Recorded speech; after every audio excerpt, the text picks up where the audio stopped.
my role here is, I think, to represent the university side, but I feel you've done a brilliant job of setting me up to actually try and defend education, which is sort of the role I wanted to have.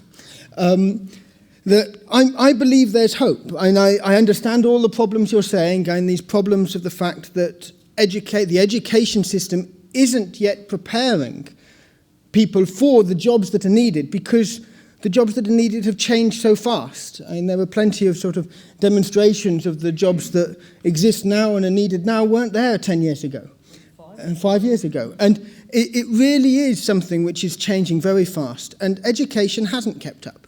And it can't keep up in this way because it doesn't have the mechanisms to do so.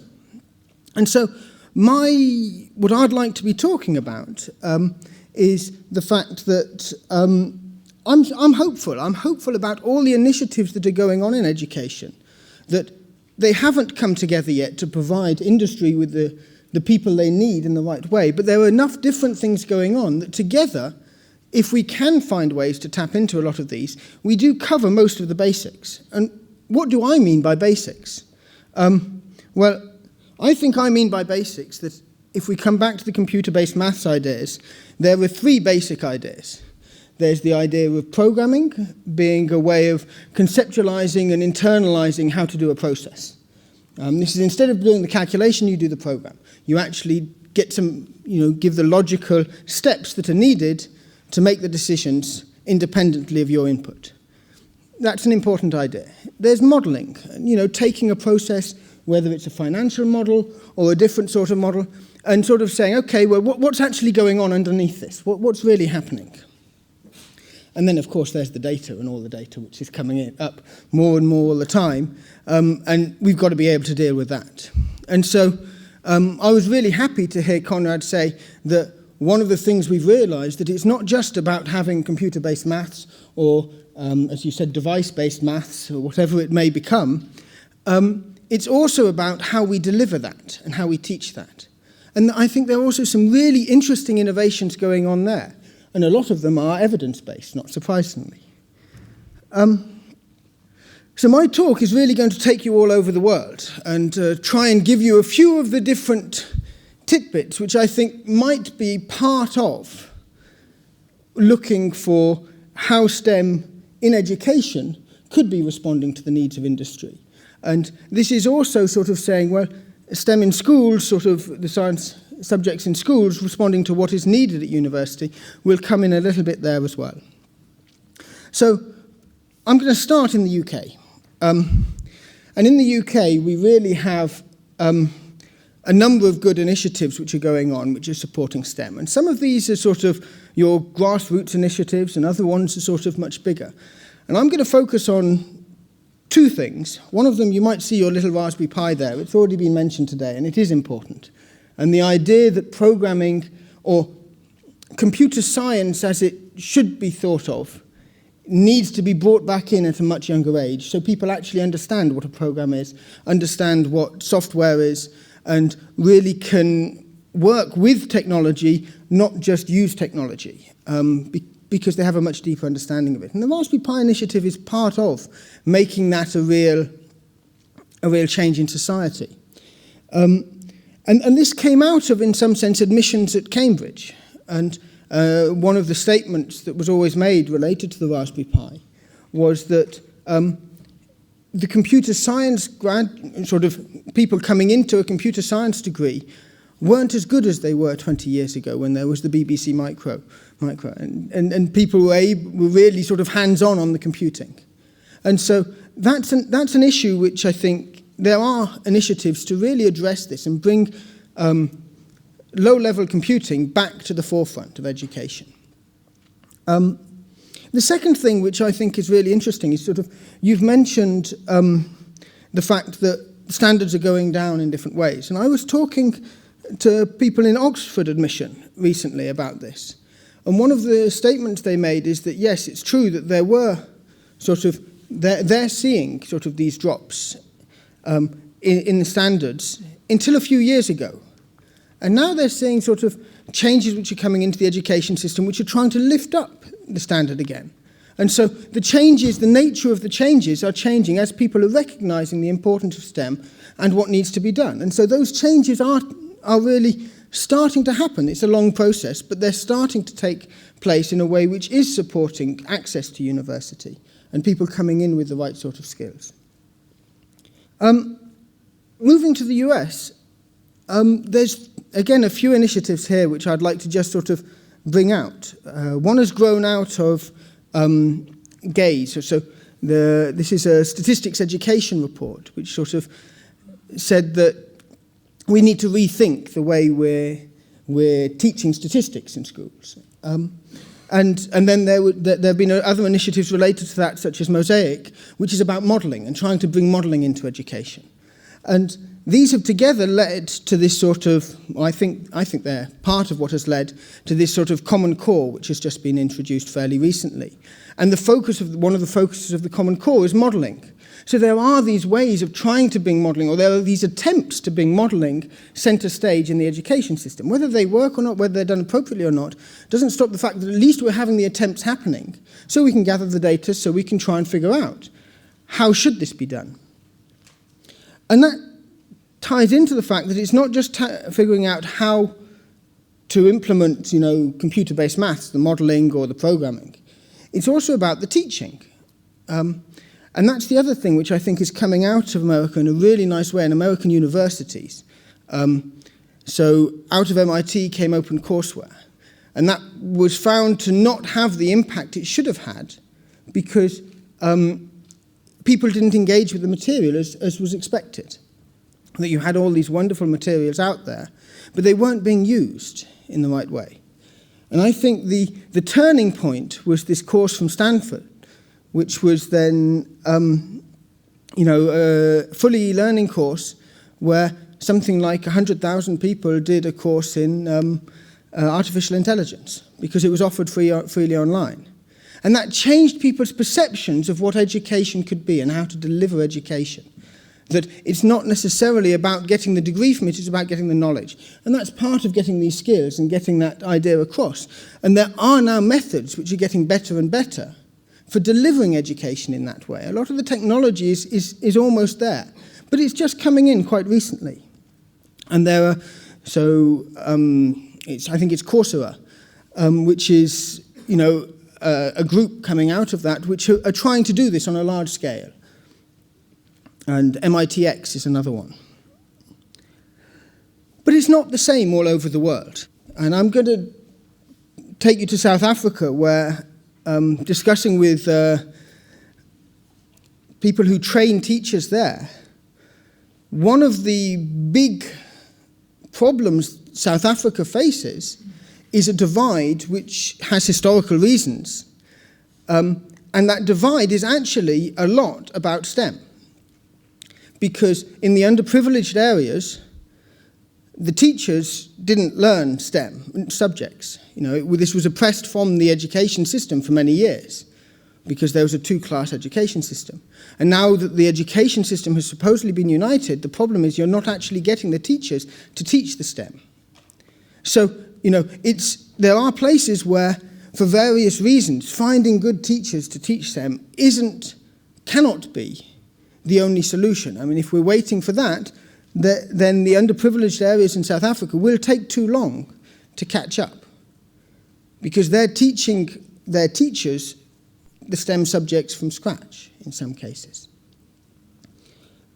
And we need to be thinking about how to address this on a bigger scale. Now, part of the answer to that, I think, came out of India. And this experiment with the hole-in-the-wall computers, which I'm sure some of you have heard about, and Sugata Mitra. And there's what always sticks in my mind there is his experiment in southern India with Tamil-speaking children who were in a village where nobody really spoke English, and he put material for biotechnology, I think it was. On these computers, which had a touchpad and like his hole-in-the-wall computers. And then he just said, why don't you read this and see how you do? And he found that they were able to teach themselves. And with a little support from someone who didn't know the subject area, they were able to teach themselves really quite well, just by having the interest and having access to the material, even in a foreign language. And they learnt the language, they learnt everything they needed to do just by having access. And this was an amazing experiment. And he did a TED talk about this, and one of my images of him there was his frustration about the fact that to get this really well published, it took 2 years because people said, but that's all in India. It doesn't apply elsewhere. And that's not true. He then did a similar experiment in Newcastle in Italy and found that, these ideas are global. This isn't something which only applies, in a rural, poor environment in India. These were general ideas where what you learnt from India can be applied elsewhere. And that's really part of the essence of my talk, because there are other experiments going on. I'm sorry, I'm going the wrong way. I want to go on to Ethiopia. You might have heard in the news recently about this ongoing experiment where they dumped a whole load of tablets in the middle of, or in a region in Ethiopia, and gave them to all, I think it was 4 to 11-year-olds or something like this. Just gave them access to the tablets. They don't really have access to schools, but they have a tablet now. And the educational results they're getting is just phenomenal. And, I'm not saying that teachers aren't important anymore. I'm saying that actually having access to the information and to the technology is a step in the right direction, and we need to understand this and understand the sort of learning that's going on in this and help mould it so that it is actually the skills that are then needed. So the way they're working is in teams. Sugata Mitra always came back to the fact that kids learnt much better in groups of 4. So you don't give them each a computer, you share one computer between 4 of them, because then they discuss. And they all learn how to use the computer by doing that. And so these groups are important. And that's your teamwork. And so I go from Ethiopia to Kenya, which is where I work. I've been there almost 5 years now. There's 2 things I'd like to discuss in Kenya. One is the training of teachers. The training of teachers is something which everybody says, this is the solution in many ways. We have to involve the teachers in this. And Kenya is a wonderful example of somewhere where, for the last 13 years, there has been Samase training. Samase training is strengthening maths and science in secondary education. Now, this was a Japanese-funded initiative 13 years ago, and it's been going on for 13 years. Every year, almost every teacher in the country, every public school teacher in the country is trained. Science teacher is trained. And the results haven't been great. But the infrastructure that's in place is wonderful. That means that if we do find ways to train teachers well, we now have infrastructure which means we can reach every teacher in the country once a year. So let's work together to try and see what we should be teaching them, because that's obviously been the issue. The issue isn't actually reaching the teachers to train them. The issue is the training we've been given hasn't been achieving results. And because the results are so low, and there's an area in Western Kenya, which we've been studying the data from, the last equivalent of A-levels, what they call the KCSE exam. And they, in this area, basically 75% of students that went to mixed schools got 1, 2, or 3 out of 12 in their final exam in mathematics. Yeah.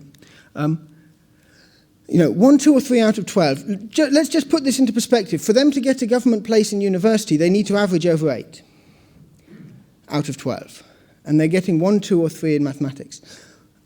Looking across the core subjects, girls in the region who were getting over 8 average, 8 or above average in the other core subjects, 50% of them had 1, 2, or 3 in mathematics.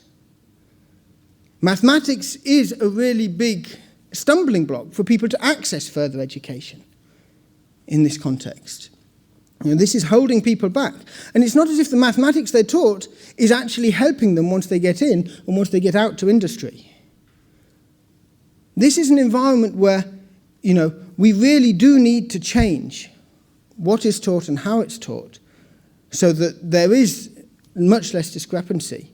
Mathematics is a subject where the good schools are averaging very high marks in mathematics, and the poor schools, the teachers don't understand the math properly, and so they're averaging really very low marks. And what we can do is that there are ways to do this, through tablets, maybe, as in Ethiopia, or there are other initiatives, through training of teachers in Somasi, if we can get the right tools there. But changing the curriculum is something which is much, this isn't high stakes there in the same way as it would be in the UK. Because as you mentioned, your graduates in the UK are coming out and they're actually achieving what you need to achieve. Changing that system is a high stakes system, because what if they're worse after you change it? The equivalent, I suppose, phone companies in Kenya are finally getting involved in education because they're not getting the graduates they need. They're not getting those skills coming out. And so they're saying, we have to partner with universities. We have to change the way things are taught because we're not getting the graduates we need. And so I'm just going to finish with New Zealand, because what they're doing on the data side is so exciting. They've taken the data, or they've taken the statistics curriculum and transformed it. And this isn't the whole solution, but this is maybe another component. Maybe we have a programming component which is coming from the Raspberry Pi in the UK. Maybe we have a modeling component which is being experimented on in the US. Maybe we have our data component which is currently being experimented on in New Zealand. Yeah. So all I'm trying to say is let's try and bring these ideas together in an environment where we can collaborate and we can test things out. And that really is what I think collaboration should be all about.